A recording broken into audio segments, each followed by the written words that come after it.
Jeeva today பார்வையாளர்களுக்கு வணக்கம். இன்றைய நேர்காணலில் மூத்த பத்திரிகையாளர், அரசியல் சமூக ஆய்வாளர், தமிழிய சிந்தனையாளர் ஐயநாதன் அவர்கள். ஐயா வணக்கம். நாடாளுமன்றத்தில் ராகுல் காந்தி என்ன ஜாதி அப்படின்னு அனுராக் தக்கூர் கேட்டது பெரிய அளவு அகிலேஷ் யாதவ்லாம் கொதித்து இருந்துட்டாரு. இது என்ன பேச்சு? ஒரு நாடாளுமன்றத்தில் போய் ஒரு நபரை பார்த்து என்ன ஜாதின்னு கேட்குறீங்க அப்படின்னு கேட்டு பெரிய விமர்சனமாச்சு. ஆனால் பிரதமர் மோடி அவர் போட்ட அந்த வீடியோவை எடுத்து போட்டு இதை நான் ரசிக்கிறேன், ஆகா என்னுடைய இளவல் என்ன மாதிரியான கேள்வியை கேட்டு ஒரு நகைச்சுவை ததும்பும் விதத்தில் காங்கிரஸை அம்பலப்படுத்தி இருக்கிறார் அப்படின்னு அவர் அதை ரசிக்கிறார். ஏன் இப்படி ஜாதி பத்தி எல்லாம் பேசுறீங்கன்னு அவர் ஒன்றும் கண்டிக்கல. அதற்கு அவர்கள் என்ன விளக்கம் சொல்றாங்க? இப்ப இன்னைக்கு கூட அவங்க என்ன சொல்லியிருக்காங்கன்னா, காங்கிரஸ் கட்சி நாடு முழுக்க போய் ஜாதி ஜாதியா கேட்டுக்கிட்டு இருக்கு. பாரத் ஜோடோ யாத்திரை போனா அங்க உள்ள மக்கள்கிட்ட நீங்க என்ன ஜாதின்னு கேட்கறாங்க. இப்ப ஜாதிவாரி கணக்கெடுப்பு எடுங்கிறாங்க. காங்கிரஸ் கட்சி ஜாதி கேட்டதே இல்லையா? நாட்டு உள்ள எல்லாத்தையும் ஜாதி கேட்கறதே இந்த காங்கிரஸ் கட்சியினுடைய புத்தி தான்.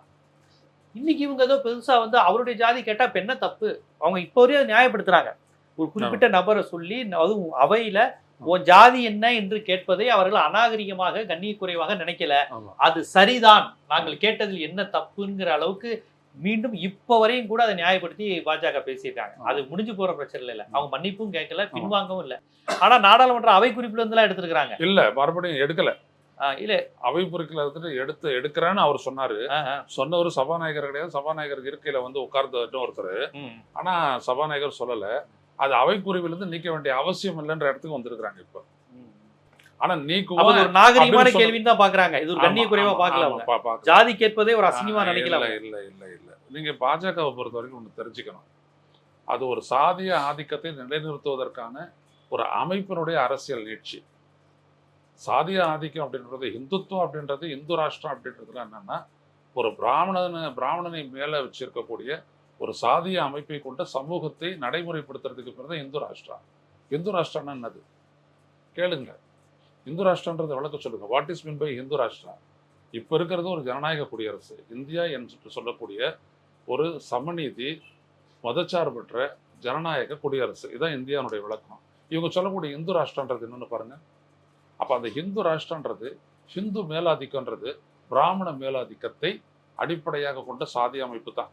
இது பஞ்ச் ஆஃப் தாட்ஸ் அப்படின்ட்டு அவங்களுடைய குருன்னு சொல்லக்கூடிய கோல்வால்கர் எழுதிய அந்த பஞ்ச் ஆஃப் தாட்ஸ் புத்தகத்தை படிச்சவங்களுக்கு இதுல எந்த விதமான சந்தேகமும் இருக்காது. ஏன்னா இவ்வளவுதான் அவங்க. அப்போ அந்த இடத்துல இருந்துட்டு வரவங்களுக்கு என்ன அப்படின்னோம்னா, இடைநிலை சாதிகளோ இல்ல அவங்க கருதக்கூடிய அந்த கீழ்நிலை சாதிகளோ, பட்டியல் இனத்தாரோ இல்ல பட்டியல் பழங்குடியினரோ இல்ல இதர பிற்படுத்தப்பட்டோரோ இவங்க அவங்களுடைய ஆதிக்கம் கிடையாது. அவங்க உழைக்கும் சமூகம். ஒதுக்கி வை. ஆளுமைக்கான ஒரே அதிகாரமும் பிறவி ரீதியாக கொண்டவன் பிராமணன் மட்டும்தான் அப்படின்னு சொல்லக்கூடிய ஒரு ஐடியாலஜி அவங்க எடுத்துக்கிட்டவங்க. அதைத்தான் அவங்க சனாதன தர்மம்னு சொல்றாங்க. இவங்களும் எதிர்க்கிறாங்க. புரியுதுங்களா? வர்ணாசிரம தர்மம் அப்படின்றது தான் சனாதன தர்மமே அப்படின்னு சொல்லக்கூடிய இடத்துல தான் நிற்குது அவங்க வெளியிட்ட புத்தகமே. அது ஒரு 200 சொச்சம் பக்கம். 1919 வெளியிட்ட புத்தகம். பனாரஸ் இந்து யூனிவர்சிட்டினால RSS வர்றதுக்கு முன்னாடியே அங்க அதை பத்தி விளக்கம் கொடுக்குறாங்க. அப்ப என்ன அப்படின்னம்னா, சனாதன தர்மம் அப்படின்றது இங்க இருக்கக்கூடிய வர்ணாசிரம தர்மத்திலிருந்து பிரிக்க முடியாத இதனுடைய அங்கம். இது அது இல்லை. அப்ப என்ன அப்படின்னம்னா, அந்த மேலாதிக்கத்தை நிலைநிறுத்துவதற்கான ஒரு அமைப்பு RSS, அவருடைய நீட்சி பிஜேபி. முன்னாடி இந்து ராஷ்டிராவில் அகமுடையிருக்கோ அருந்ததிற்கோ இடம் கிடையாது. எதுக்குங்க? இவங்களுடைய இந்து ராஷ்டிராவில் அகமுடையிருக்கோ அருந்ததிற்கோ இடம் கிடையாது. அப்படிலாம் எதுவுமே கிடையாது. அவங்களாம் அவங்களாம் நினைச்சுக்கிறாங்க நம்மளாம் இந்துக்கள்னு. அதான் அவங்க எல்லாம் சொல்றாங்க. அப்படின்னா பிறவி தர்மம். நீங்க வரும்போது 2 விதமான கேரக்டரை அவன் சொல்றான். உண்மையை மறைச்சிடுறாங்க. ஒன்று ஸ்வாபவா சுயதர்மா அப்படின்றான். ஸ்வாபம் அப்படின்றது ஒருத்தருடைய பிறவி ரீதியாக தான் வருது அப்படின்னு இவங்களுடைய கணக்கு. அதுக்கு ஏற்ற வேலையை அவன் செய்யணும். அதான் அவனுடைய சுயதர்மம் அப்படின்றான். இது ஆல்டுகெதர் கீதையினுடைய அந்த அடிப்படை இதுல வேறுபட்டது. ஆனா இவங்க அப்படிதான் நிலைநிறுத்திட்டு இருக்கிறாங்க. விஷயம் என்ன அப்படின்னு கேட்டீங்கன்னா, உன்னுடைய பிறவி ரீதியான காரியத்தை நீ செய்ய போற. இதுல என்ன நீ அதுல நீ பெருமை கொள். ஏன் நீ பெருமை கொள்ளனா? அப்பதான் நீ பிராமண மேலாதிக்கத்தை ஏத்துக்குவ. ஸோ இவங்க சாதிய எதிர்ப்பு அப்படின்ற இடத்துக்கு வரவும் மாட்டாங்க. எல்லா ஜாதிகளுக்கும் ஒரு சம உரிமை அப்படின்ற ஒரு இடத்துக்கு வரமாட்டாங்க. அதனாலதான் அவங்க தொடர்ந்து கடுமையா எதிர்த்தாங்க இடஒதுக்கீடு. அது தமிழ்நாட்டில் நடக்கும்போது அவங்க ஒரு பலம் எழுந்தவர்களா இருந்தாங்க. ஏன்னா அதை முன்னெடுத்தவர் தந்தை பெரியார். இதை மறுக்கவே முடியாது யாரா இருந்தாலும். ஒரு வலிமையான தலைமை முன்னெடுத்ததுனாலையும் அதற்கு மிகப்பெரிய ஒரு மக்கள் சக்தியினுடைய பின்னாதரவு இருந்ததுனால பிராமண சக்திகளால் எதுவும் முடியாது தோத்ததுனால அவங்க அப்படியே ஷிஃப்ட் ஆயிட்டாங்க, இந்திய ஒன்றிய அரசை நோக்கி போயிட்டாங்க. இந்த சோகால்டு மதராசி அப்படின்னு நாடு முழுவதும் பேசுறாங்கன்னா இந்த பிராமணர்களுடைய அந்த மைக்ரேஷன் தான். நகர மையங்களுக்கும் டெல்லிக்கும் போயிட்டு அங்கே முக்கியமான பதவியை கைப்பற்றி உட்கார்ந்தது, முடிச்சு போச்சு. அப்போ இந்த ஆதிக்கத்தை வந்துட்டு தகர்க்கக்கூடிய சாதிவாரி கணக்கெடுப்பையோ இடஒதுக்கீடையோ பாஜக ஏற்றுக்கொள்ளாது. அதனால தான் அவங்க என்ன பண்றாங்கன்னா சாதிவாரி கணக்கெடுப்பை எடுத்து சொல்லி அதை மைய பிரச்சனையை ஆக்குற ராகுல் காந்தி அவங்க ஏன் அவ்வளோ கடுமையாக எதிர்க்கிறாங்கன்னா அது நடந்துருச்சுன்னா அவங்களுடைய ஆதிக்கம் போயிடுச்சு, பாஜகனுடைய ஓட் பேங்கே போயிடுச்சு. இப்போ நம்ம ஒரு விடயத்தை நம்ம பேசணும், தேர்தலுக்கு அப்புறம் நம்ம சொன்னோம். அப்போ சொல்லும்போது பார்த்தீங்க அப்படின்னோம்னா இந்த பிசி அதர் பேக்வர்ட் கம்யூனிட்டிஸ் வந்துட்டு பாஜகவிலேருந்து டோட்டலாக ஷிஃப்ட் ஆயிட்டாங்க அப்படின்றது நம்ம சொன்னோம், தேர்தலுக்கு முன்னாடியே நம்ம சொன்னோம் இல்லையா? இப்போ பாருங்க, ஒரு ஒரு சர்வே இது பண்ணிட்டு the middle class which moved away from BJP is upset with the budget அப்படி சொல்லிட்டு நீங்கள் ஒன்று போட்டிருக்கிறான். எப்படி இந்த மிடில் இன்கம் குரூப் அப்படின்றது நகர மையங்களுடைய மிடில் இன்கம் குரூப்னு சொல்கிறான். இதில் வந்துட்டு பார்த்தீங்கன்னா ஓபிசியும் வர்றான், பெரிய அளவு வரான், ரைட்டுங்களா? இதில் வந்துட்டு பார்த்தீங்கன்னா டூ எக்ஸ்டெண்ட் எஸ்சியும் வர்றான். ஏன்னா அவங்களும் வந்துட்டு படிச்சுட்டு கிடிச்சிட்டு வேலை வாய்ப்புலாம் இருக்கிறாங்க. இவங்களுக்கெல்லாம் அப்செட் பண்ணிடுச்சு. அது வந்துட்டு எப்படினோம்னா போன தேர்தல்லையே இந்த ஷிஃப்ட் நடந்திருக்குது. 2014, 19, 24 3 இதுவும் தயவு செஞ்சு ஹிந்துவில் இருக்கிற இதை படிச்சு பாருங்க. அப்போ என்ன அப்படின்னோம்னா இவங்களை விட்டுட்டு அவங்க தள்ளி போகிறாங்க.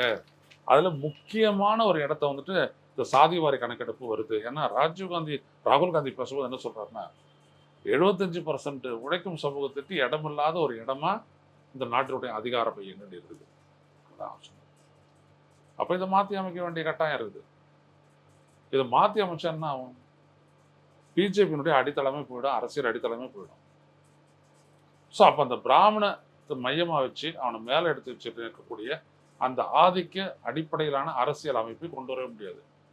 ஸோ அவன் வந்துட்டு கடுமையாக எதிர்க்கிறான். அதனால தான் அவன் ராகுல் காந்தி அந்த அளவுக்கு கூறி வைக்கிறான்.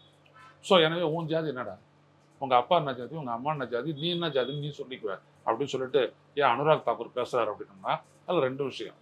ஒன்று பாஜகவனுடைய பொலிட்டிக்கல் ஸ்ட்ராட்டஜி. அவங்களுக்கு என்னன்னா நீங்கள் எந்த இஷ்யூ கிளப்புறீங்களோ அந்த இஷ்யூனுடைய மைய பகுதியில் இருந்துட்டு அவங்க பதில் சொல்ல மாட்டாங்க. மாறா அது என்னன்னா தூது வந்தவனுடைய செய்தியை விட தூதுவனையே கொல்றது இருக்கு இல்லையா, அந்த வேலையை தான் இவங்க செய்கிறது. ஸோ இதை வந்துட்டு ராகுல் காந்தி தான் சமூக நீதி இதை பற்றி பேசுறது ராகுல் காந்தி முதலான. அது இந்தியா விடுதலை பெற்ற உடனே அமைக்கப்பட்ட காலில்கர் கமிஷன் இருக்குது பிசியினுடைய இடஒதுக்கீடு. அது இன்னைக்கு பல்வேறுபட்ட பரிமாணங்களில் ஒரு பெரிய அழுத்தமாக வந்துருச்சு. அது என்னன்னா இன்னைக்கு ஒரு அரசியல் சக்தியாக மாறுறதுக்கு காரணம்னா இவங்களுடைய 10 ஆண்டு கால ஃபெயிலியர். அவங்களுக்கு வேலையை கொடுக்கல, அவங்களுடைய வருவாய் பெருகலை, அவங்களுடைய இப்போ நாடு முழுவதும் விவசாயிகள் யாரு? ப்ரிடாமினன்ட்லி அதர் பேக்வர்ட் கம்யூனிட்டிஸ், இதர பிற்படுத்தப்பட்ட சமூகங்கள், சாதிகள் இதுதானே. ஸோ அவன் வந்துட்டு இவங்களோட எந்த இடத்துலையும் கூட இல்லையே. அப்போது இதை ஷிஃப்ட் ஆகிட்டான். இதையும் தக்க வச்சுக்கிறோம், ஓட்டையும் தக்க வைக்கணும், இடஒதுக்கீட்டையும் நடைமுறைப்படுத்த விடாது. நடைமுறைப்படுத்தினா என்ன ஆகும்? வித்தின் 10 years இன்னைக்கு இருக்கக்கூடிய ஆட்சி அதிகாரத்தில் பிராமணர்கள் இருக்க முடியாது, இவ்வளோ கலெக்டர்கள் இருக்க முடியாது, இவ்வளோ பேர் காவல்துறையில் வந்துட்டு எஸ்பிக்களாக இருக்க முடியாது, இவ்வளோ பேர் இந்தியன் ஃபாரின் சர்வீஸ் ஐஎஃப்எஸ்ல இருக்க முடியாது. அப்போது அந்த அதிகாரம் போயிடுச்சுன்னா அப்புறம் அவங்களுக்கு என்ன இருக்குது நாட்டில்? ரொம்ப நாளத்துக்கு முன்னாடி கேட்டான், எங்களுக்கு தமிழ்நாட்டில் என்ன இருக்குன்னு கேட்டாங்க பிராமணர்கள். இடஒதுக்கீடுன்னு போனதுல எங்களை ஒழிச்சு கட்டிட்டீங்க, எங்களுக்கு ஒன்றும் இல்லையான்னாங்க. இப்போ இதே கேள்வி வந்துட்டு அடுத்த 10 ஆண்டுகளில் கேட்க வேண்டியது இருக்கும்.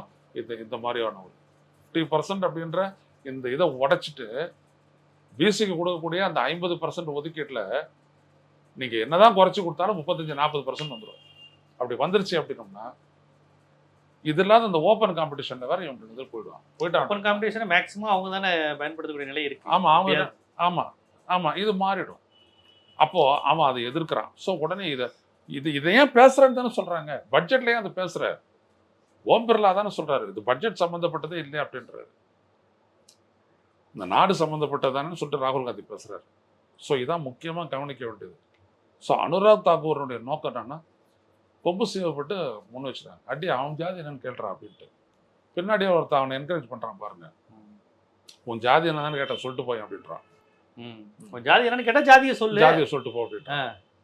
அது அவசியம் இல்ல. ஜாதி என்பது ஒரு பொதுவெளியில கேட்பது ஒரு ஒரு சிவில் சொசைட்டில ஒரு அவமானமான விஷயம். ஆமா, இப்ப தமிழ்நாட்டுல அப்படி கேட்டாருன்னா பட்டி கேட்ட மாதிரி ஜாதி எல்லாம் கேட்டுட்டு இருக்க அப்படிங்கிற அளவுக்கு இன்னைக்கு வந்துட்டோம். ஆமா, ஜாதி உணர்வாளரே கூட ஆமா, எனக்கு தெரிஞ்சு தமிழ்நாட்டுல பொதுவெளியில ஜாதியை பேச மாட்டாங்க. பேச மாட்டாங்க. அவங்க ஆட்களா சேரும் போது வேணா என்னப்பா ஆமா, நம்ம வழக்கப்படி அப்படின்னு பேசுவாங்க. பொதுவெளியில அதை அவங்களே தவிர்த்துறாங்க. எதுக்கு அப்படி ஒரு நிலை கொண்டு வந்துட்டோம். அது மட்டும் இல்ல, ஜாதிக்கு பின்னாடி பேர் போடக்கூடாதுங்கிற கல்ச்சருமே தமிழ்நாட்டுல நிறைய வந்துருச்சு. இப்ப வரையும் அது இல்ல. ஆனா டெல்லியில நாடாளுமன்றத்துல ஓப்பனா ஒரு எம்பியை பார்த்து நீ என்ன ஜாதின்னு சொல்லுங்கிறாங்க. நமக்கு கேட்கவே கூச்சமா இருக்கு. சாதியை பொறுத்த வரைக்கும் 2 விதமான அணுகுமுறை இருக்கு. ஒண்ணு சாதி மறுப்பு, இன்னொன்னு சாதி ரீதியா மறுக்கப்பட்ட உரிமையை நிலைநிறுத்துதல். அப்ப இந்த சமூக மாற்றத்துக்கும் எந்த அடிப்படையில அவங்க வந்துட்டு புறந்தள்ளப்பட்டார்களோ அதே அடிப்படையில அது கொடுக்க முடியும். சோஷியாலஜி அப்படிதான் கொடுக்க முடியும். அதனாலதான் ரிசர்வேஷன் அப்படின்றது ஒண்ணு வருது. சமூக நீதி நம்ம சொல்றோம். என்ன அரசமைப்பினுடைய அந்த பிரியாம்பிள் நீங்க எடுத்துக்கிட்டீங்கன்னா அதில் நம்ம என்ன சொல்றோம், அந்த பிரியாம்பிள் எடுத்தோடனே ஒரு சாதாரண நீதி அப்படின்ற ஒரு இடம் பல்வேறுபட்ட நீதிகள் இருக்குது. அதில் வந்துட்டு பார்த்தீங்க அப்படின்னோம்னா, we the people of India, இது இந்திய அரசமைப்பினுடைய முகப்புரை. We the people of India having solemnly resolved to constitute India என்கின்ற எப்படிப்பட்ட நாட்டை நாங்கள் அமைக்க முற்பட்டிருக்கின்றோம் என்றால் sovereign socialist secular democratic republic. ஆமா, இதுதான். and to secure to all citizens, இதனுடைய குடிமக்கள் அனைவருக்கும் நாங்கள் பெற்றுத் தருவதற்கு முயல்வோம். எதை? Justice, social, economic, political. அப்போ இதனுடைய அர்த்தம் என்னது? What is justice, social? அப்போ சமத்துவம் எப்படி? கல்வி, வேலை வாய்ப்பு, இது 2 கொடுத்தா எக்கனாமிக் ஆட்டோமேட்டிக்காக வரும். அப்போதான் அரசியலுக்கும் வரும். கல்வி இல்லாமல், வேலை வாய்ப்பு இல்லாமல் ஒரு அரசியல் சக்தி ஒரு சமூகம் வராது, பெரும் சக்தியாக வராது. இன்னைக்கு ஆட்சியில் வந்துட்டு நீங்கள் பார்த்தீங்க அப்படின்னா பெருமளவிற்கு இன்னைக்கு இருக்கக்கூடிய மோடி அரசர் கூட பெரிய சமூகம் எதுன்னா பிராமணர்கள் தான். அமைச்சர்களாக இருக்காங்க, ஆதிக்க சமூகம் அவங்க தான் இருக்காங்க. இல்லை, அதிகமான பங்கு அவங்ககிட்ட தான் இருக்குது. 27 பேர் தான் பிசி, அப்புறம் ஒரு 14 பேரோ 15 பேரோ இவங்க, மீதி பேரெல்லாம் யாரு சொல்லுங்க, எடுத்து பாருங்க, எல்லாம் பிராமின்ஸ் தான். அப்போ ஏன் அந்த மாதிரி அவங்க இருக்கிறாங்க?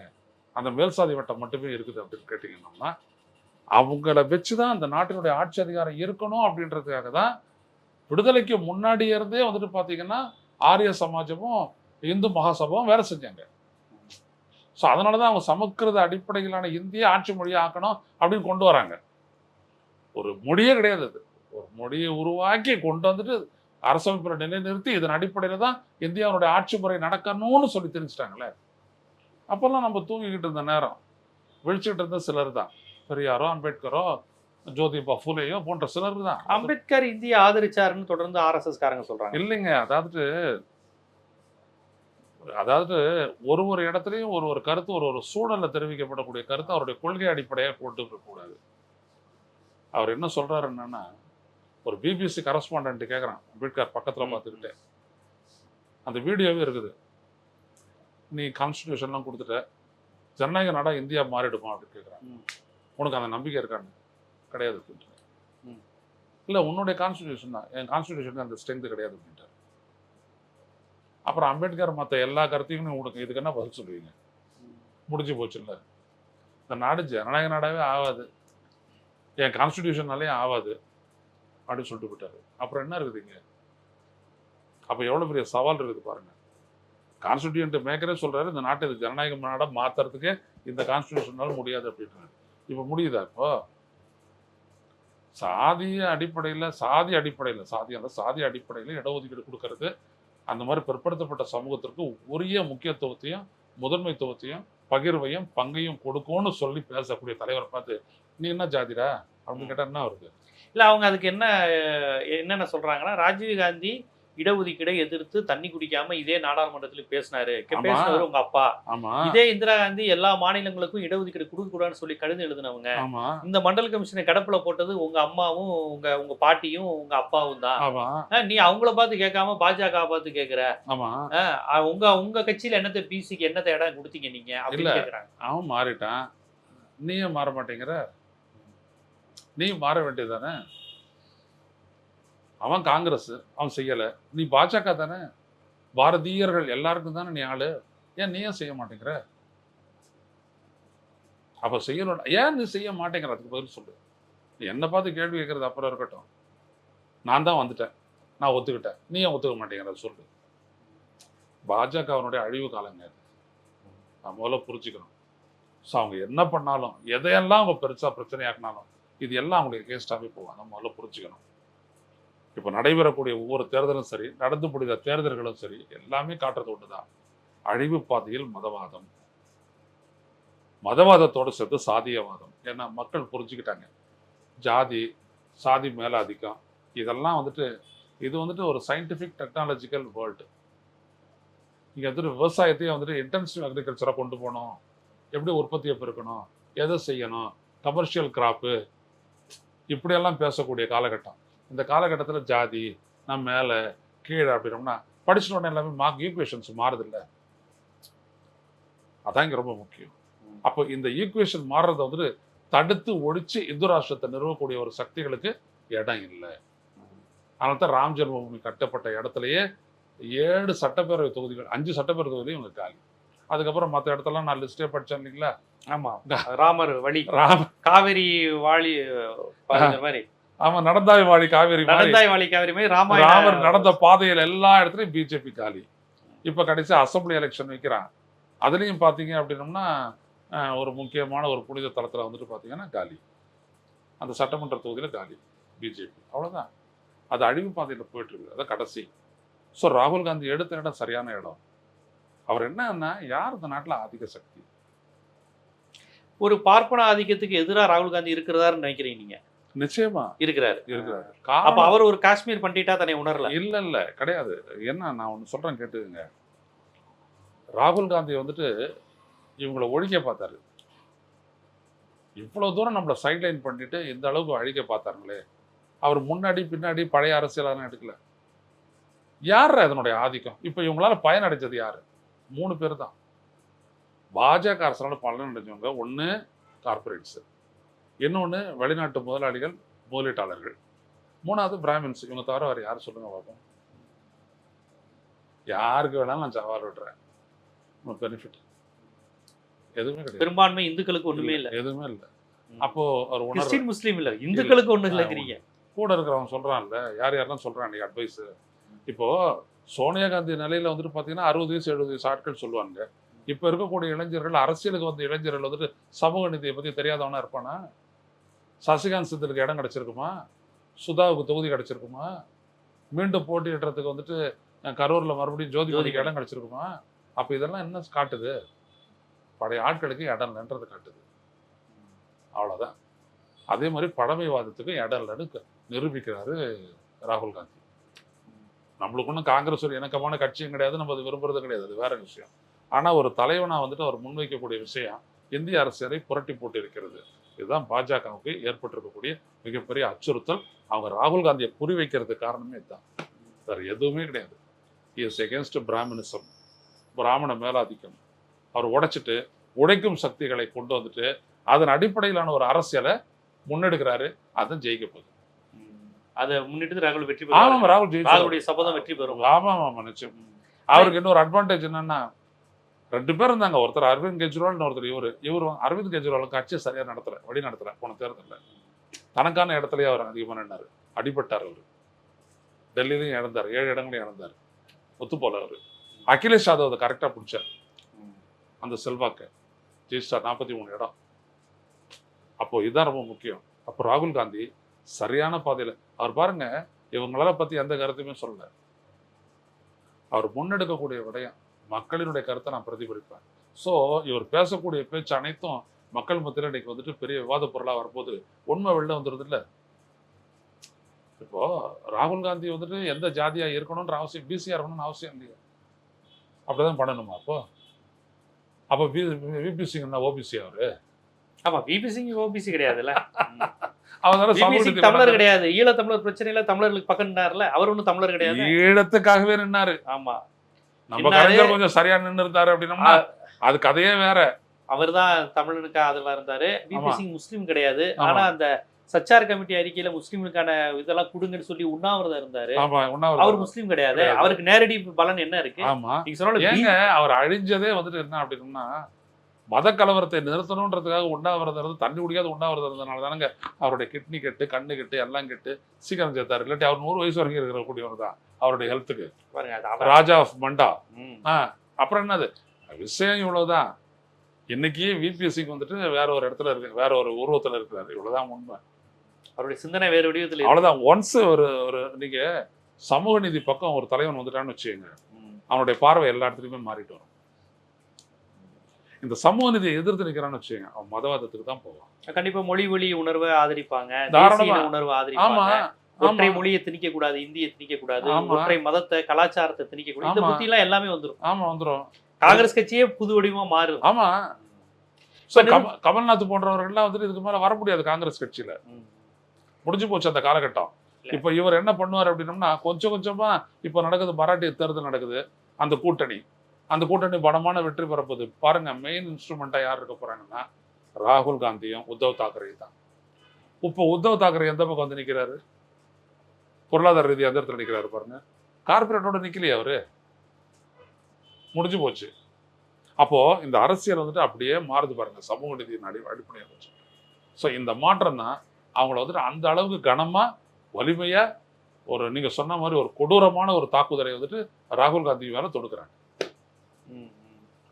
அந்த ஒரு பிராமின் லாபி தான் வருது அப்படிங்கிற விஷயத்த வந்து நீங்க முன்வைக்கிறீங்க. இதுல வந்து இன்னொரு விஷயம் நிர்மலா சீதாராமன் கேட்டிருக்கிறாங்க. அல்வா கிண்டும் போது எத்தனை அதிகாரிகள் பிசி ஓபிசி எஸ்சின்னு கேட்டாங்களே, நீங்க அல்வா கிண்டும் போது எத்தனை பிசி எஸ்சி இருந்தாங்கன்னு சொல்ல முடியுமா அப்படிங்கிற கேள்வியை நிர்மலா சீதாராமன் கேட்குறாங்க. பிஜேபியும் காங்கிரஸும் ஒரு நாணயத்தின் 2 பக்கங்கள்னு நாங்க சொல்லிட்டு இருந்தோம் சமூக நீதியை பத்தி பேசும்போது. ஏன்னா நீங்க 2 பேரும் தானே எதிர்த்தீங்க. அந்த காலகட்டத்தில் நீங்க ஒன்னா தானே அல்வா கிண்டினீங்க. நீங்க ஒன்றும் தனியாக கிண்டலையே இல்லையா? அப்போ நீங்க அல்வா கிண்டி மொத்த அல்வையும் தூக்கி பிராமணன் கிட்ட கொடுத்தீங்க. அப்ப காங்கிரஸ் கொடுத்தது இப்ப பிஜேபி கொடுக்குது. இப்ப என்ன வித்தியாசம் அப்படின்றதான் ராகுல் காந்தி தான் வித்தியாசம். அந்த அல்வால பாஜக வித்தியாசம் இல்ல. அல்வால வந்துட்டு ஓபிசிக்கு உரிய பங்கை கொடு, எஸ்சிக்கு உரிய பங்கை கொடு, எஸ்டிக்கு உரிய பங்கை கொடு தான் ராகுல் காந்தி கேட்கிறாரு. அதுதான் நீ செய்யணும், அதுக்கு தான் நீ பதில் சொல்லணும். கண்டிப்பா. அப்ப இந்த சமூக நீதி அரசியல் என்பதை இந்தியாவில் பேச ஆரம்பித்தால் அது சாதி ஒழிப்பு மட்டுமல்ல, தேசிய இன அரசியல் எல்லாவற்றிலும் மாற்றத்தை கொண்டு வரும், ஒரு மாற்றத்தை கொண்டு வரும். அந்த வகையில் இதுகாரும் தமிழர்களுக்கு எதிராக இருந்த, மொழி வழி உணர்வுக்கு எதிராக இருந்த, சாதி சமத்துவத்துக்கு எதிராக, பெரியாரியத்துக்கு எதிராக இருந்த காங்கிரஸ் கூட இன்று ராகுல் காந்தி தலைமையால் ஒரு சமூக நீதி கட்சியாக மிளகுகிறது. இதை வந்து பாஜக ரொம்ப அழகா நீங்களும் இதை பேசுனீங்களே, நீங்களும் இப்படி பேசுனீங்களே அப்படிங்கிற அந்த விஷயத்தை மட்டும் ரொம்ப அழகா கோட் பண்ணி ராகுல் காந்தியோட அதை இணைச்சுக்கிறாங்க. ஆனால் ராகுல் காந்தி அதை மீறி வந்து விட்டுவான்னு பாக்குறீங்க. ஏன்னா அகிலேஷ் அவர் பக்கம் நிற்கிறாரு, உத்தவ் தாக்கரே அவர் பக்கம் நிற்கிறாரு, ஒரு பெரும்படை உருவாகும் அப்படிங்கிற விஷயத்தை எல்லாத்தையும் தாண்டி தமிழ்நாடு நிற்கிறது இல்லை. ராகுல் காந்திக்கு பக்கபலம் தமிழ்நாடு தான். ஆமாம், அதான் உண்மை. தமிழர்கள் ரொம்ப நம்பிக்கையோட இருக்கிறாங்க ராகுல் காந்தி. அந்த விஷயத்த நீங்க சொல்லியிருக்கீங்க.